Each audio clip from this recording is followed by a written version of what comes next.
سڵاو بینەران و بیسەرانی کەناڵی ئاسمانی پەیام خۆشحاڵم لە ئەڵقەیەکی نوێی بەرنامەی پرتوێتان دەگەمەوە. لەم ئەڵقەی بەرنامەکەماندا باز لە مانگی پیرۆزی ڕەمەزان دەکەین. پرسیارە ڕاستی میوانەکارم دەکەم و دەپرسم مانگی پیرۆزی ڕەمەزان جیاواز لە مانگەکانی دیکە مانگێکی تایبەتمەندە، پێویستە چۆن خۆمانی بۆ ئامادە بکەین،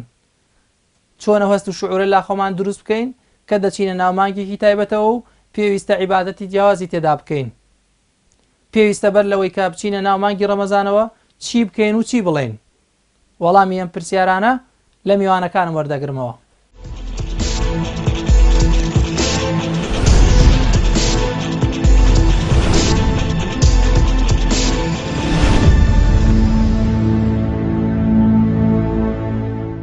ڕەمەزان لە ڕاستیە وەرزێکی تایبەتیە. ئەم وەرزە تایبەتیە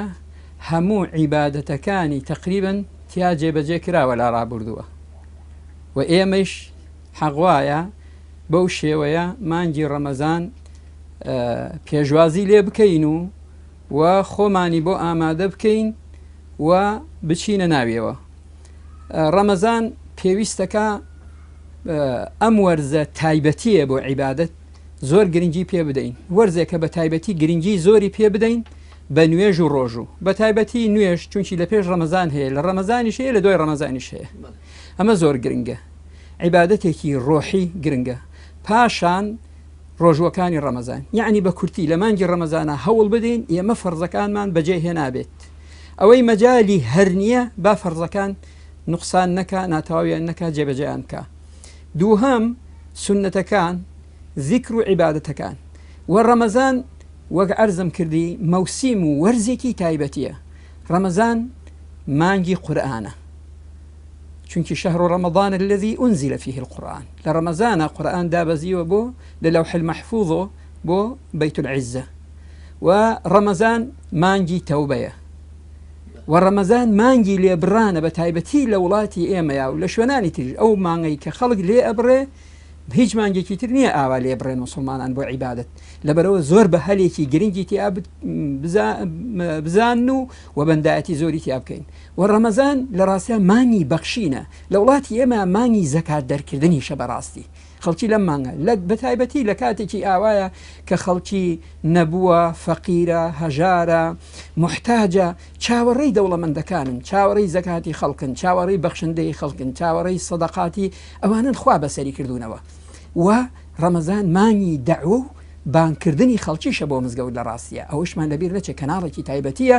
کە لەم مانگەیە خەڵک ئامادەی زۆری تایە. شایاطینەکان کۆت و زنجیرەکرێن، دوورەخرێنەوە لە ئینسانەکان، هەجمە و پەلاماریان کەمە بێتەوە لە سەرشانی ئینسانەکان. و لە ڕاستیە مانگی جیهادی نەفس و جیهادی تریش بووە. پێغەمبەری خوا صلی الله علیه وسلم لە مانگی ڕەمەزانە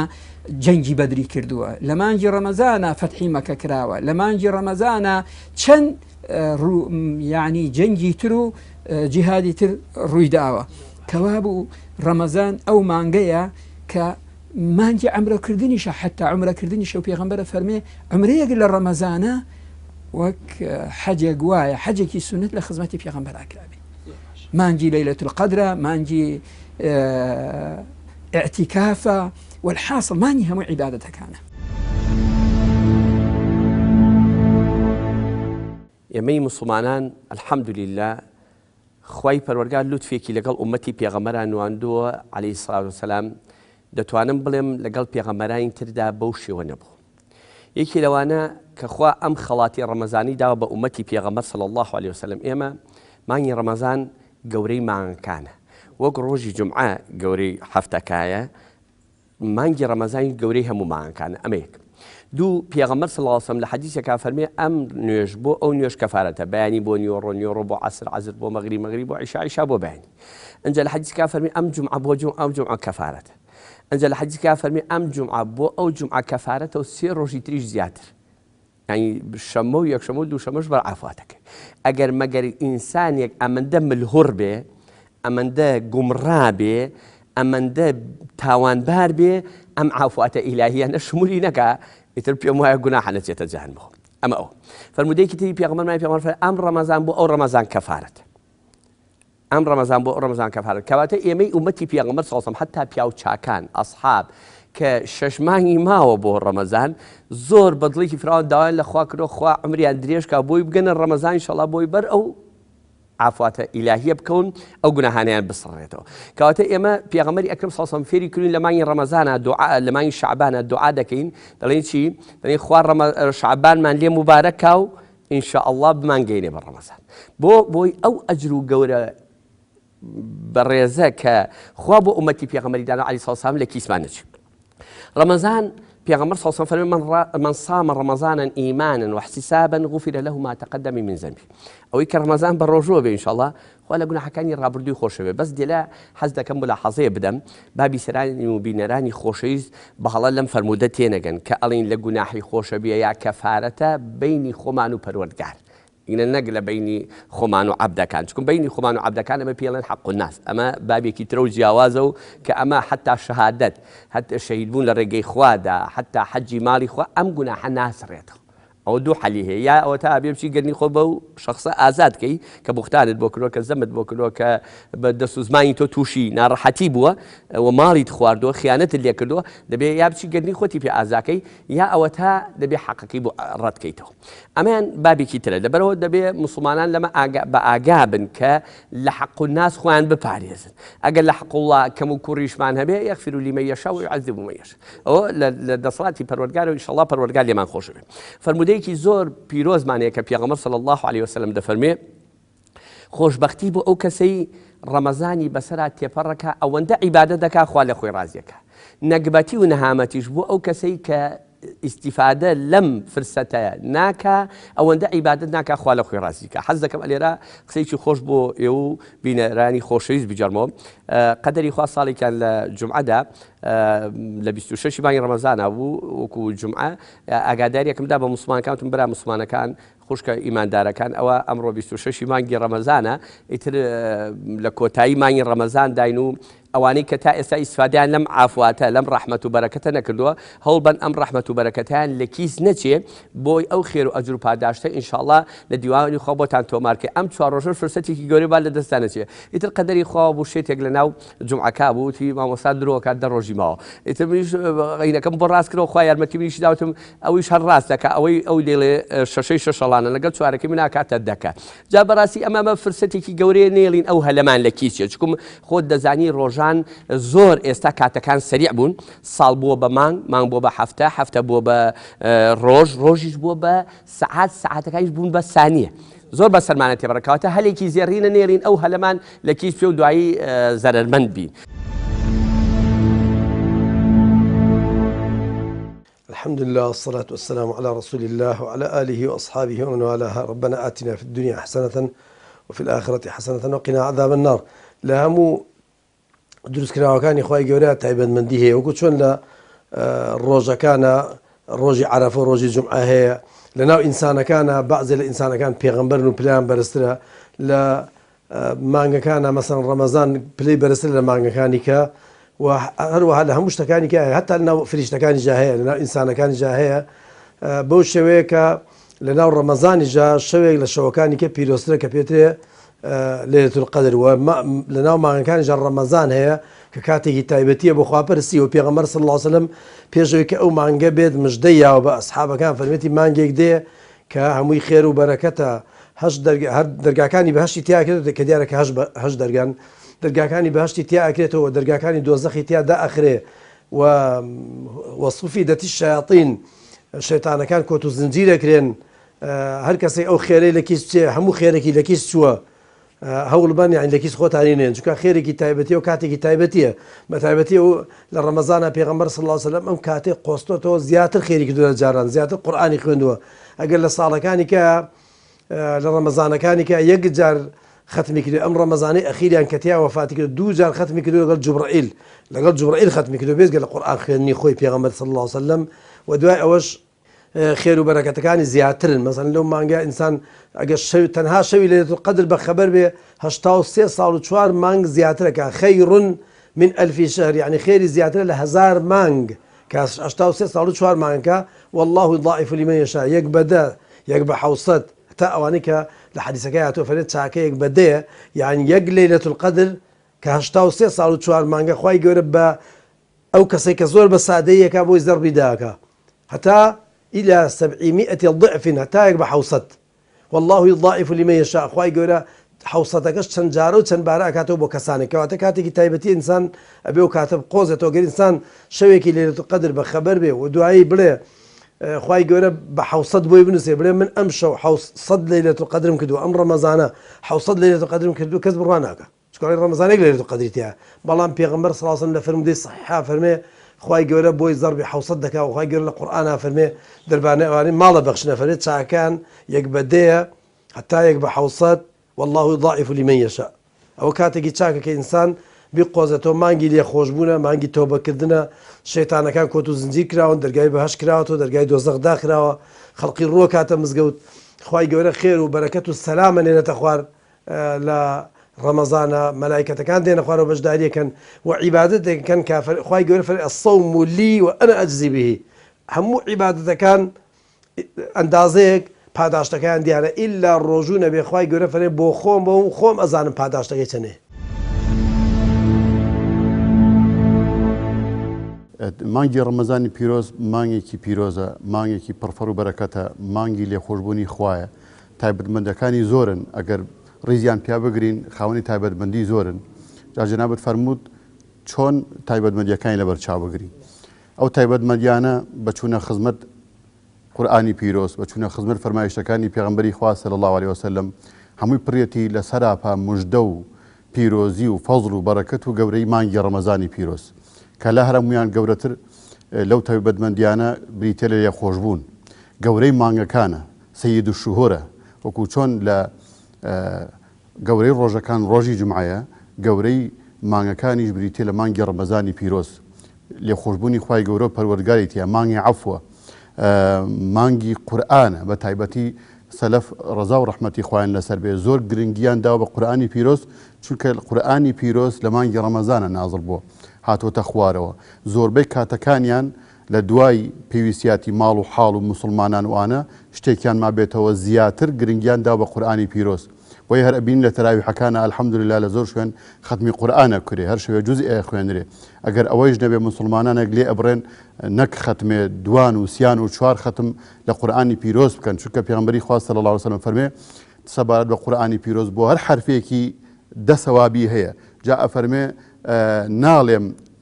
ئەلیف لام میم حرفێکە بەڵکو ئەلیف حرفێکە لام حرفێکە میم حرفێکە یعنی بە ئەلیف لام میم کە لە سەرەتای سوورەی ئەلبەقەرەیە تۆ 30 حەسەناتت دەسەکەوێت جا لە مانگی ڕەمەزانی پیرۆزیشان مضاعفە کردی حەسەنات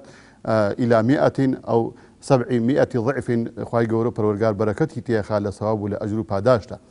تایبەتمەندی مانگی ڕەمەزانی پیرۆز زۆر لەوە زیاترە کە ئێمە بمانەوێت لە ماوەیەکی کەمە ئاماژە و ئیشارەت بە هەمویان بدەین یەکێکی تر لەو تایبەتمەندیانە بریتە لە هاتنە خوارەوەی ببورن بریتە لە شەوی لەیلة القەدر کە پێغەمبەری خوا صلی الله فەرمی فيه ليلة القدر كأفرمي من قام ليلة القدر إيمانا واحتسابا غفر له ما تقدم من ذنبه كأوج مجديكي قوري هركسي كخواي قوري أو شواني قدري بنسيب بك لي خوشة به وهمو روجك خواي قوري پروردگار ك بفرمايشتي پیغمبري خوا صلى الله عليه وسلم فرمي خواي تعالى أمرك ببهشت كخوي برازينيتو يكي قلت تايمن يكاني خو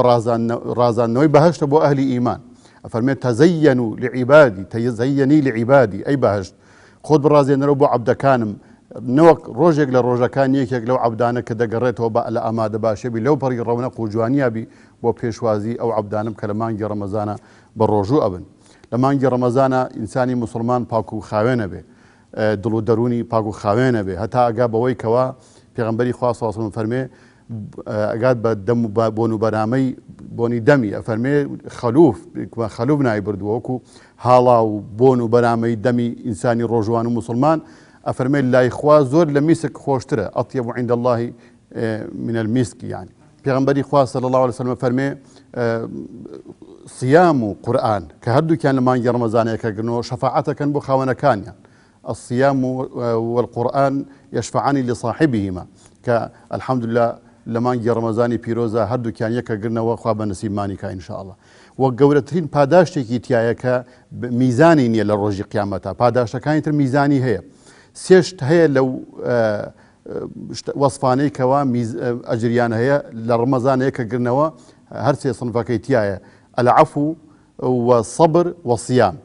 کە ئینسان بتوانێت عفو بنوێنێ و سەبرەکەش هەر لە ضمنی سیامەکەیە ڕۆژوەکەیە سیامەکەی خۆیش ئەمانە کە بە ئاەتی قورئانی پیرۆز فمن عفا وأصلح فأجره على الله دیاری نەکرەوە تهدید فأجره على الله پاداشتەکە خوای گەورە خۆی دیاریەکە بۆ کەسێکی تر کە فمن أصلحك يعني أو يكشي كصبر يعني الصبر بيغمري خوي تعالى فرمي إنما يوفى الصابرون أجرهم بغير حساب ببي حساب خوي تعالى وفاءك بأجر باداشتي أو كسانة وكوا صابر جاء إنسان صبري شيناوي براسي ناتوان إلا بارشيو ولا بانجي بياني وكبانج دريبو بياني أبيد واز بين الله مو حلال كان تجاي حرام كان حتى وكو بانگی سەر لە ئێوارەکە لە بۆ منتیقی خۆمان 16 ساعتەکە لە وڵاتی کوردستانی خۆمانە لەو شتانە واز لێ بێنێ کە ئەمە سەبرێکی تایبەتی ئەوێ لە زمینی ئەو ڕۆژوای ئینشاءڵڵا بەر ئەو پاداشتە گەورەکەوین و بۆ ڕۆژەکەش خۆی پێغمبەری خوا صلی الله علیه و سلم فەرمێ لە حەدیثێکی قورسیە خوای تعالی ئەفەرمێ الصیام لی وأنا أجزي به پاداشتی ئەفەرمێ ڕۆژوو بۆ منە و پاداشتەکەیشی هەر خۆم پاداش وەفاکەمە پاداشتی و پاداشتی دەمەوە دیاری نەکرد و پاداشتەکەی چەندە گەورەیە خوای گەورە بە نسیمانی بکەین ئینشاءڵڵا.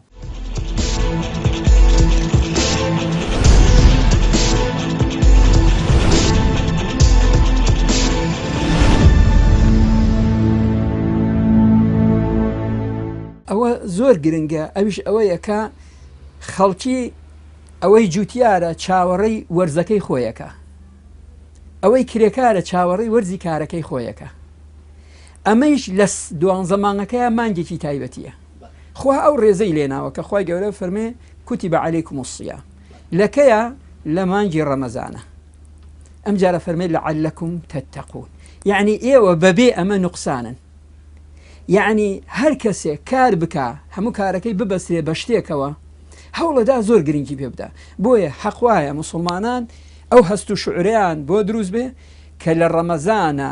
ئەو درگایە ئەکرێتەوە لە غەیری ڕەمەزانە ناکرێتەوە هەشت درگاکەی بە هەشت هەر هەموو یەکرێتەوە حەو درگاکەی جەهەنەمدا ئەخرێت شەیاطین و جین هەمووی کۆت و زنجیرەکرێت شەڕ بەری درگای لێ ئەگیرێت درگای ئاسمانەکان ئەکرێتەوە هەموو شەوێ جارجێ لەلایەن خوای پەروەردگار و تێ هاوارەکە بەناو خەڵکی سەرزەویە خەڵکی سەرزەوی هەلوم و بگەڕێنەوە بۆ لای خوا ئاهلی خەیر بەردەوام بە ئامادە بەوا خێر هات ئاهلی شەڕ دەست هەڵگرە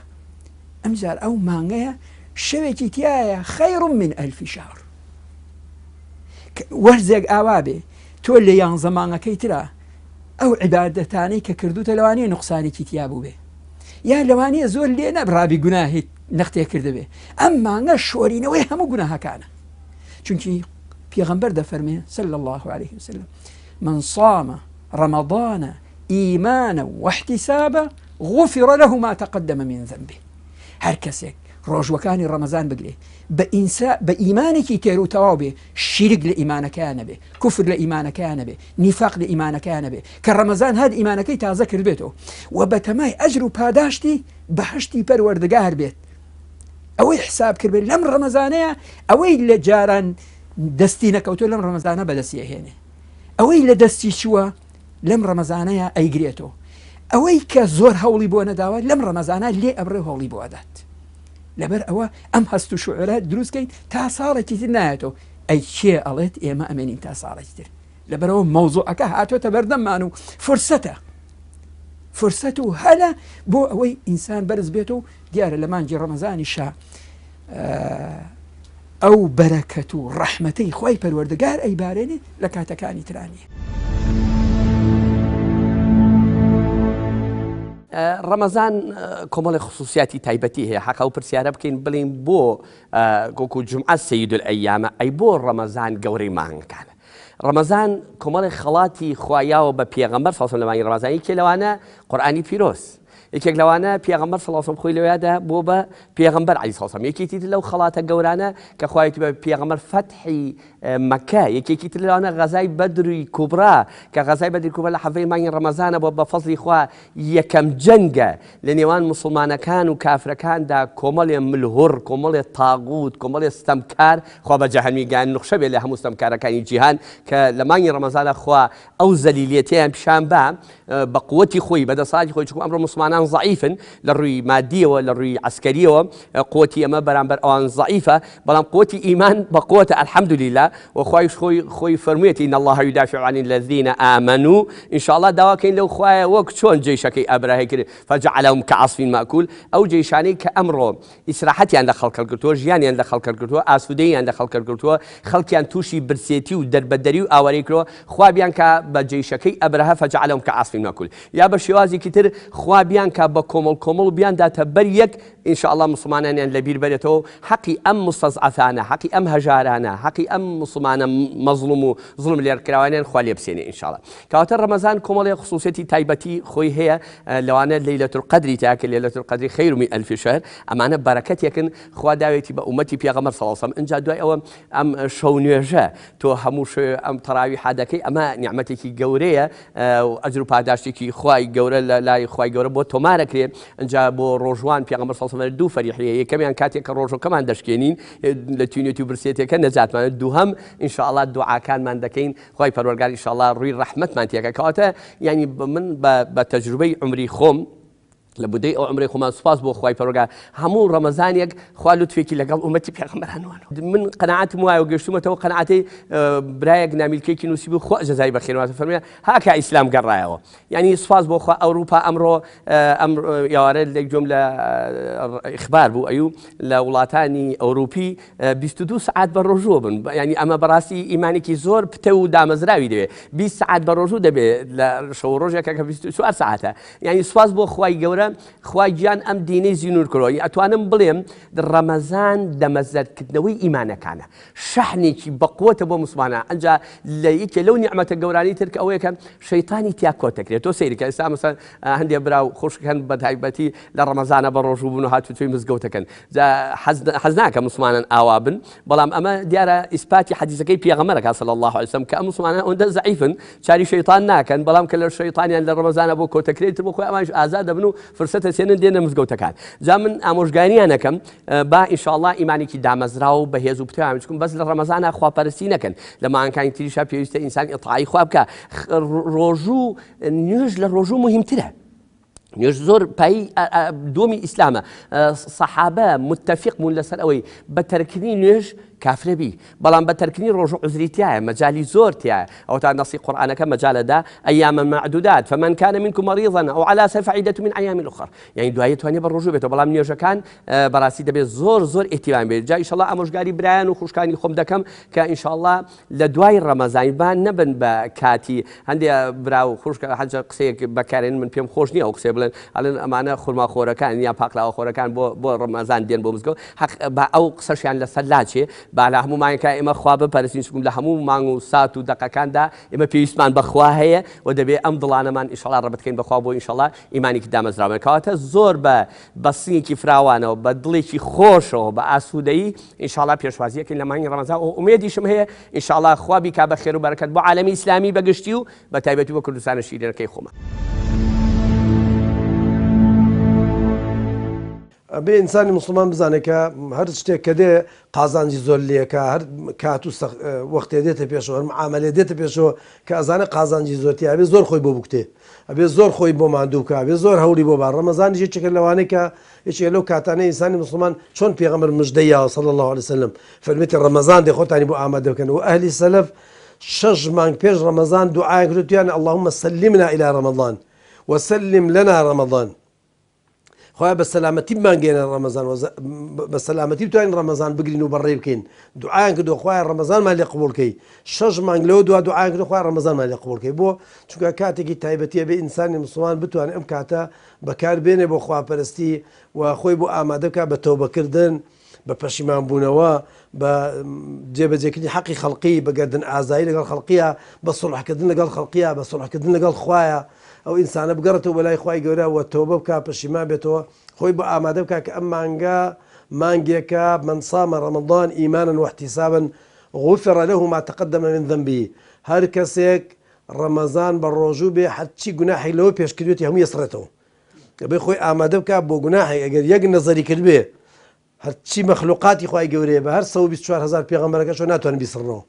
بەس خوای پێغەمبەر صلی الله علیه و سلم فەرمێ ڕەمەزان بە ڕۆژوو بە بەڕاستی ڕۆژەکان بگرە هەرچی لەوە پێشکردوتە خوای گەورە بۆ دەسڕێتەوە و ڕەمەزان ئەگەر ئینسان 30 ڕۆژەکە بگرێ بشتوانە 6 ڕۆژی شەشڵان بگرێ وەکو هەموو ساڵەکە بە ڕۆژوو بێ وایە کەەوە زۆر شتێکی مهمە چکە ساڵەکە 365 ڕۆژە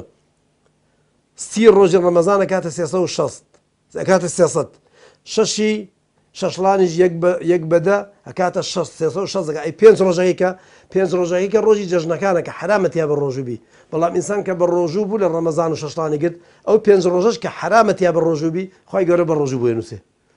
بێزگە لەوەی کە پێغەمبەرە فەرمێت الحەسەنەت بعشر ئەمثالها ڕەمەزانەکە بۆ زەربی 10 ئەکرێ والله إلى 700 ضعف بۆ زەربی 700 دەکرێتکە بە چاکی بیگری خۆ پارێزی لە گوناح و لە خراپ و خراپەکاری کەواتە ئینسانە بێ خۆی ئامادە بکە بۆ مانگێک کە چەند گوناح بە ئەوەندەش نەخۆشیە با لەگەڵ خۆیان مانگێک کە خوای گەورە فەرمێ كتب عليكم الصيام كتب عليكم الصيام يعني فرض کراوە لەسەر ئێوە بۆ لعلكم تتقون بۆی فێری تەقوا بن بۆی فێری تەقوا بن کە فێری تەقواش بوون اینجا متقین إن الله يحب المتقين خوای گەورە متقینی خۆشەوێ لە ڕۆژوو ئینسانە گاتە خۆشەویستی خوای گەورە مادام ڕۆژوو بگێنێتە خۆشەویستی خوا بگێنە یارمەتی فەقیر و هەژار وا لێ بکە کە نەخۆشی لاشەی خۆت دانەی گوناحەکانت بسڕیەوە ڕووبکەیە چاکە لە ڕۆژی جەژن ئەگەر چی بۆ نوێژی جەژن وا بزانی هیچ گوناحێکە پێوە نەماوە بە ڕۆژەکانی ڕەمەزان من صام رمضان إيمانا واحتسابا غفر له ما تقدم من ذنبي هركز رمضان بروجو قلنا كان يسرته من قام رمضان إيمانا واحتسابا غفر له ما تقدم من ذنبي هركز رمضان شون يجكام كترى حكام كأخوانا هم قلنا حكاني خوش به من قام ليلة القدر إيمانا واحتسابا غفر له ما تقدم من ذنبي هموي روجوكي تراويحكي ليلة القدر كي هم قلنا حكان نصرته عنه دعوة كي الأخوة يقولها هم قلنا حكاني أمس بصرته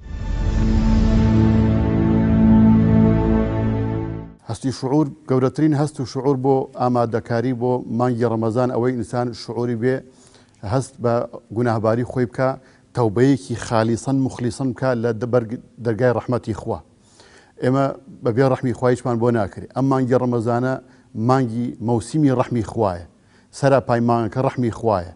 لێشاوی ڕەحمەتی خوا لە مانگی ڕەمەزانەدا ئەبارێ جا گەورەترین شتێک کە ئێمە باش بوو بۆەوەی کە ئینشاءڵڵا بچینە خزم مانگی ڕەمەزانی پیرۆز قابلی ئەو ڕەحمەتە بین تەوبەیەکی مخلیسانە بکەین ئینشاءڵڵا بینی خۆمان و خوا هەر کەس بۆ خۆی زانێت چ گوناهێکی هەیە چ قسووری هەیە چ کەم تەرخەمیمان هەیە لە حوزوری خوای گەورە و پەروەردگار ئەوەی کە هەر بە یەکجاری کۆچوباری کرد لە نوێژ و لە تاعەت تەوبە بکە بگەڕێتەوە بە یەکجاری تەوبە بکە ئەوانەیشمان سارد و سڕین کەم و کوڕیمان هەیە دیسانەوە تەوبە بکەین لەم کەم و کوڕیانە چونکە خوای تەعالا فەرمێ وتوبوا إلى الله أيها المؤمنون لعلكم تفلحون نيفرموا أيها المذنبون أيها الكافرون أيها الفاسقون أيها المؤمنون خوا فرمانك بأهل إيمان بقرينا وبولاي خواي قورو پروردگار بو لعلكم تفلحون بلكم إن شاء الله رزقاري وفلاحي دنيا وقيامت بدز بين إن شاء الله خوا بنسيب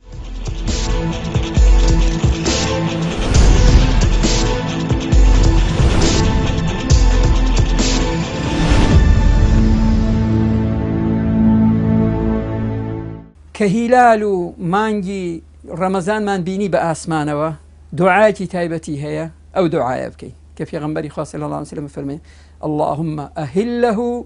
بالأمن والإيمان والسلامة والإسلام ربي وربك الله هلال الخير والرشد والبركة أما دعاءك ويزاني أو دعاء بخينه كما رحبه وقال بيش وازيلي يكره باشان أويك زور جرنجا أو فلاح جوتیارانی کە تۆ وەچێنن ئەرزەکە ئامادەکەن ئێمەش دیارە چلک و چەپەڵی زۆر هاتۆتە سەر ڕۆحمان سەر دەروونمان سەر ناخمان سەر ئەعزا و ئەندامەکانمان یەکەم خاڵێ بۆی ئەو زەمینەیە بسازێنین ئەرزەکە ئامادە بکەین بۆی تۆکەی پێ بچێنین بریتە لە تەوبە چونکی پێغەمبەرە فەرمێ تەوبە تەجوب ما قبلها پێش خۆی هەموو ڕائەماڵێت گوناحەکانی پێش و مادام ئینسانەکە ئیمانەکەی تازە بکاتەوە و تەوبەی ڕاستەقینە بکات ئەوە گوناحەکانی ڕابردووی ئەسرێتەوە کەوا بوو یەکەم خاڵ پێویستەکە ئەمەمان لە نیەت هابێ و دەست هەڵگرین لە تاوان و لە بێشەرمی و لە بێ ئەدەبیەکان کە لە غەیری ئەم کاتانە کردومانە. خاڵی دووهەم نیەتی ئەوە بێنین یا ڕەب العالەمین ئەمانەوێ خوایە چەندە جەنابی حەقی تۆمان تووڕە کردووە ئەمانەوێ لێمان ببووری و لەم ڕەمەزانە ئێمە بە گوناه و تاوانەکانی خۆمان و هاتین و داوای لێبوردن لە تۆکەین و هاتوینە بەر دەرگانەی تۆ خی پەروەردگاریش دەرگادا ناخە لە عەبدەکانی خۆی دەرگاکە ئەکاتەوە بەو ڕۆحەوە بین کە ڕەمەزان ئەو مەحەڵتەیە ئەو بوارەیە ئەو مەدرسەیە کە ڕۆح پاوێتەوە کە نەفسی ئینسان پاگەکاتەوە کە ناخی ئینسان پاکەکاتەوە کە ئەخلاقی ئینسان زاخاوەدا کە چاوی ئینسان ژەنگەکانی هەڵەوەرێنێ گوێی ئینسان گوناهەکانی لا ئەبات ئەعزاکانی ئینسان پاک و خاوێنەکات معنەویەتی ئینسان مانگەکانی تر زۆر ئەبێ بەشی خۆی هەرتیا بێ زۆر بەڵام مانگی ڕەمەزان وەکوی ساغ بکرێتەوە سەر تاسەرەکەی بۆ خۆی پەروەردگار وەک ئەوە وابێ کە حەدیثەکەی پێغەمبەرە فەرمێ ئەن تعبد الله كأنك تراه فإن لم تكن تراه فإنه يراك عیبادەت وا بکەین لەم مانگەیە وا بزانین خۆی پەروەردگار حازرە و ئاگای لێمانە هەرچەند پەروەردگار بە عیلم و بەدەستەڵات حازرە لەگەڵمان هەر بەڵام وا بزانین ئەوە چاومان لێتی خۆ ئەگەر ئێمە ئەو نابینین ئەو ئێمە ئەبینێت با عیبادەتەکە ئاوا بکەین بەم شعورەوە بڕۆین و هەوڵ بدەین ئەو خێر و بەرەکەتە گەورەی لە ڕەمەزان هەیە لە کیسمان نەچێ و کۆیکەینەوە بۆ خۆمان.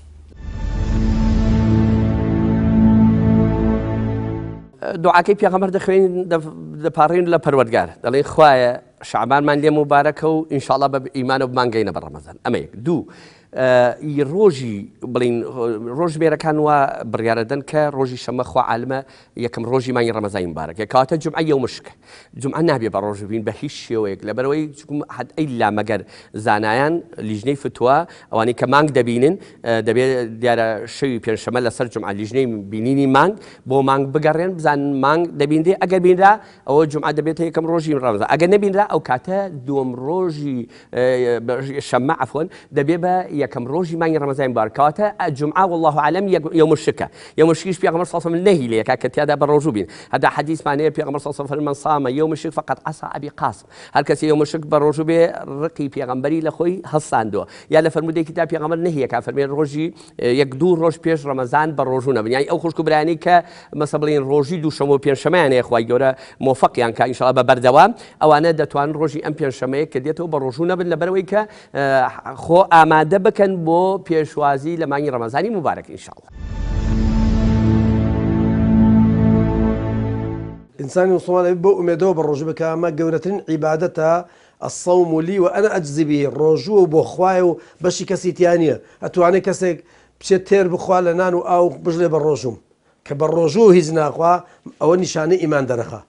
کە پێغەمبەر صلی الله علیه و سلم حەو کەس لە ژێر سێبەری خۆیان یەکیان لە چۆڵەوانەیەکە ئافرەتێک پێ لێ وەرە خراپەم لەگەڵا بکە ئەویش دەڵێ ئینی ئەخاف الله یعنی ئینی ئەخشە الله لە ڕیوایەت تراتوە من لە خوا ئەترسم کەسی لێ نەبووە بەس لەبەرەوەی لە چۆڵەوانەیە توێتی لە خوا ئەترسم خوای گەورە خستێتی ژێر سێبەرێکی تایبەتی و عەفوی کردووە ئەگەر کەسێک 30 ڕۆژی ڕەمەزان هیچ نەخوارە بەرخوا خوای گەورە لە قیامەتە فەرمێوە بانگی ئەو عەبداکە ئەفەرمێ ئەم عەبدەی من لە دنیا لەبەر من خۆی برسی کرد لەبەر من خۆی تینوو کرد لەبەر من وازی لە ئارەزوو شەهوەتەکانیانە ئەوە منش بڕیارمە ئەمڕۆ لێ خۆشە بم لەبەر چی چونکە خۆی برسی کردووە لەبەرخوا خۆی تینوو کردووە لەبەرخوا لە ژن ماڵەکەی دوورکەوتۆتە لەبەرخوا خواردنی خواردووە لەبەرخوا یعنی پارشێ و بەربانگ پارشێ و بەربانگ عیبادەتە لە ڕەمەزانە مانگێکیەوە نە پیرۆزە خواردن عیبادەتە نەخواردن عیبادەتە پارشێوەکەی عیبادەتە دوای پارشێ و هیچ ناخۆی تا ئێوارە عیبادەتە ئێوارە خواردنە خۆی عیبادەتە لەبەر ڕەمەزان خوای گەورە وای کردووە کە خواردن و نەخواردنەکەی عیبادەتە و ڕەمەزان خوای گەورە وای کردووە ئەوەندە عیبادەتی گەورەیەکە نەک هەر حەڵاڵەکان لێ حرامە حرامەکانش لێ حرامە نەک حرامەکان لێ حرامە حەڵاڵەکانش لێ حرامە مثلا چۆن ئینسان لە پێش ڕەمەزانە بەس عارەقی لێ حرامە بەس لە ڕەمەزانە ئاوەکەی ماڵی خۆشی لێ حرامە کە بە ڕۆژوو بوو لە غەیری ڕەمەزانە ئافرەتی خەڵقی لێ حرامە غەیری هاوسەرەکەی خۆی بەس لە ڕەمەزانە هاوسەرەکەی خۆشی لێ حرامە لە ڕەمەزانە ئەو نان و خواردنەی بە ڕەنجی شانی خۆی پیاکرد ئەوشی لێ حرامە ناوێ بیخوا لەبەرەوە عیبادەتێکی گەورەیە تایبەتە بەخوای گەورەوە ئینسان نەبێ زۆر مەمنون بێ خۆی بۆ حازرە کە چۆن معاملە ڕاستەوخۆ لەگەڵ خوای بکە بە ڕۆژوبوون معاملەیە کە ڕاستەخۆ لەگەڵ خوای گەورەیە کە ئەو مانگە گەورەیە لە پێشەوە ئەو ڕۆژە گەورانە لە پێشەوە نەبێ ئینسانی مسلمان خۆی بۆ حازرکە وەکو زانەکان فەرمون بە تەوبەکردن بە پەشیمان بوونەوە بە دانەوەی حەقی خەڵقی بەگەردن ئازایی داوا لە خەڵقیکە گەردنی ئازاکەن بە تایبەتی دایک و باوکی ژن و ماڵی ئەوانەی کە لەگەڵیان و هەوڵ بە خۆی ئامادە بکات چۆن یارمەتی خەڵقی بە بەڵێ ئەمە نیەتە چونکە ئیمامی غەزالی فەرمێ ئینسان دەتوانێت کۆمەڵە نیەت کۆکاتۆ لێک نیەتە بڵێ بە ڕۆژووە بم یەکەم لەبەرەوەی فەرمانی خوایە لەبەرەوەی سونەتی پێغەمبەرە لەبەرەوەی یارمەتی فەقیر و ژار بم لەبەرەوەی لەگەڵ هەژارانە خۆم برسیکەم لەبەرەوەی فێری تەقوا بم لەبەرەوەی کە ئەم مانگە مەسەڵەن ئەو گوناحانە بسڕموانێ لەبەرەوەی ئەو نەخۆشی دووبەڵای لە خۆم دوورخەمەوە ئەتوانێت ئەم هەموو نیەتە و چەندەها نیەتی کەشکۆ کاتۆ هەر بۆ یەک ڕۆژوو بۆ یەک ڕۆژوو خوای گەورە هەمیانی بۆ نووسێ هەمیانی بۆ نووسێ ئەو ئیمامی غەزالی ڕەحمەتی خوای لێ بە تایبەتی باسی ئەوی کردو کە ئینسان دەتوانێت کۆمەڵە نیەت لە یەک عیبادەتا کۆ کاتەوە بۆی عیبادەتەکەی لە جیاتی یەک عیبادەتی بۆ بنووسێ هەزاران عیبادەتی بۆ بنووسێ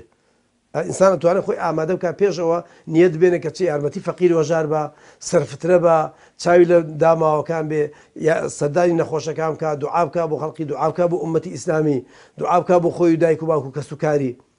خۆی پارێزێ لە حرام شت گران نەکا لە خەڵقی بازار گران نەکا لە خەڵقی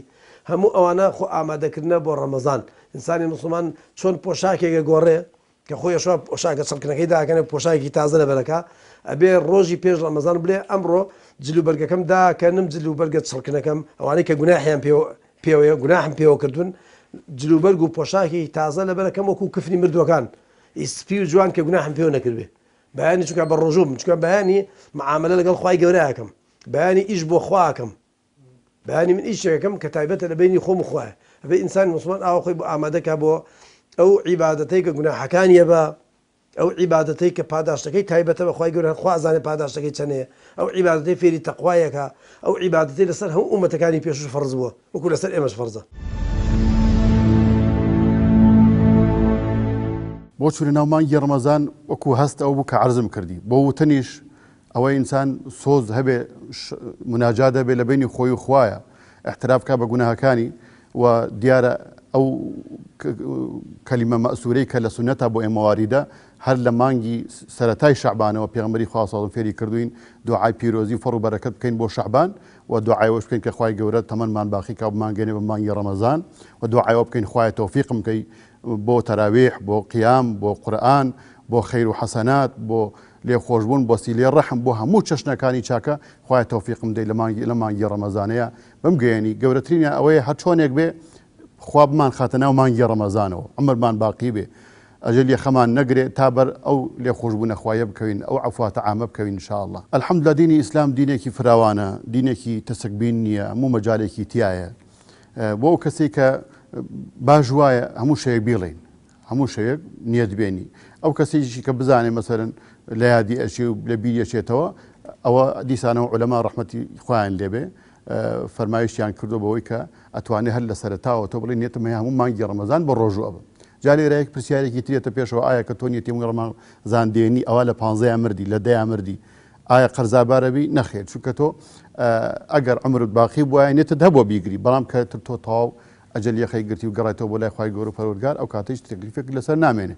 بۆیە هەم ئەتوانی لە سەرەتاوە نیەت بێنی و هەمیش ئەتوانی هەموو شەوێک نیەت بێنی وەکو ئێستا جاران ئێستا کەم بۆتەوە عادەت بوو لە تەراویحەکانە